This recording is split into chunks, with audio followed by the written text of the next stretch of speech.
20 जुलाई 2018 की तारीख जाह्नवी कपूर के करियर में हमेशा एक बेहद खास स्थान रखेगी, क्योंकि इसी दिन उनकी डेब्यू फिल्म धड़क सिनेमाघरों में रिलीज हुई थी। शशांक खेतान के निर्देशन में बनी इस रोमांटिक ड्रामा फिल्म में उनके साथ ईशान खट्टर मुख्य भूमिका में नजर आए थे। मराठी सुपरहिट फिल्म सैराट की आधिकारिक हिंदी रीमेक धड़क को दर्शकों और समीक्षकों से सकारात्मक प्रतिक्रिया मिली। फिल्म बॉक्स ऑफिस पर व्यावसायिक रूप से सफल रही और जाह्नवी कपूर के लिए एक ड्रीम डेब्यू साबित हुई, जिसने उन्हें बॉलीवुड की सबसे होनहार नई अभिनेत्रियों में शामिल कर दिया।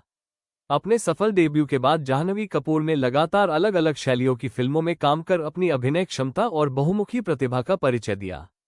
वर्ष 2020 में वो जोया अख्तर द्वारा निर्देशित एंथोलॉजी फिल्म घोस्ट स्टोरीज के एक सेगमेंट में नजर आए।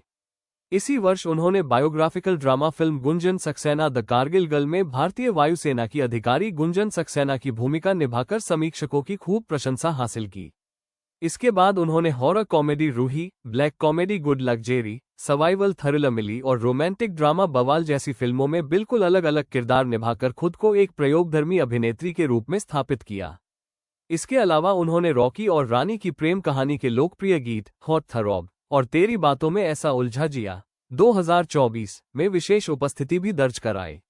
साल 2024 में जाह्नवी राजकुमार राव के साथ sports drama film Mr and Mrs Mahi में नजर आईं, जिसमें उन्होंने एक महत्वाकांक्षी क्रिकेटर की भूमिका निभाई। इसके बाद उन्होंने स्पाई थ्रिलर फिल्म उलझ में एक युवा आईएफएस अधिकारी का किरदार निभाया। हिंदी सिनेमा के साथ साथ उन्होंने दक्षिण भारतीय फिल्मों में भी अपनी पहचान बनाई। वर्ष 2024 में उन्होंने जूनियर एनटीआर के साथ तेलुगु फिल्म देवरा पार्ट 1 से अपना तेलुगु डेब्यू किया, जिसमें उन्होंने थंगम का किरदार निभाया। इसके बाद 2026 में रामचरण के साथ फिल्म पेड्डी में अभिनय कर उन्होंने तेलुगु सिनेमा में अपनी मौजूदगी को और मजबूत किया। वहीं होमबाउंड, परम सुंदरी और सनी संस्कारी की तुलसी कुमारी जैसी फिल्मों के साथ उन्होंने अपने डेब्यू के केवल 8 वर्षों के भीतर मुख्य अभिनेत्री के रूप में 11 हिंदी फिल्मों का आंकड़ा भी पूरा कर लिया।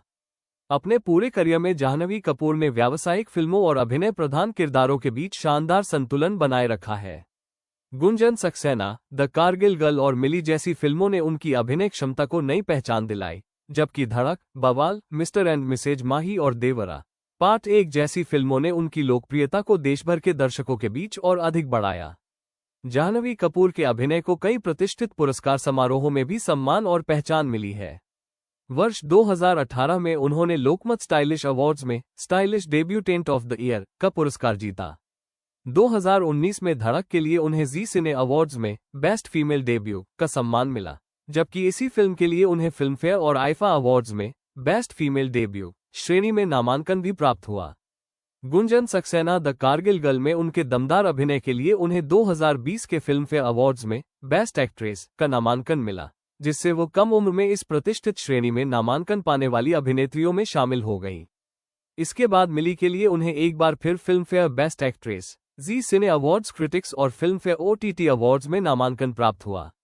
अभिनय के अलावा उन्हें उनकी लोकप्रियता और स्टाइल के लिए भी कई सम्मान मिले, जिनमें Pinkvilla style icons awards, Bollywood Hungama style icons awards और बवाल के लिए Pinkvilla screen and style icons awards में best actress OTT popular choice पुरस्कार शामिल है। धड़क से अपने सफर की शुरुआत करने के महज 8 वर्षों के भीतर जाह्नवी कपूर ने खुद को नई पीढ़ी की सबसे प्रमुख और लोकप्रिय अभिनेत्रियों में स्थापित कर लिया है। Romantic drama, biopic, thriller, survival drama, horror comedy, sports drama और तेलुगु सिनेमा तक उन्होंने लगातार अलग अलग तरह की फिल्मों में काम करते हुए अपनी फिल्मोग्राफी को विविध बनाया है। साथ ही वह लगातार आलोचकों की सराहना, दर्शकों का प्यार और व्यावसायिक सफलता हासिल करते हुए भारतीय सिनेमा में अपनी मजबूत पहचान बना चुकी है।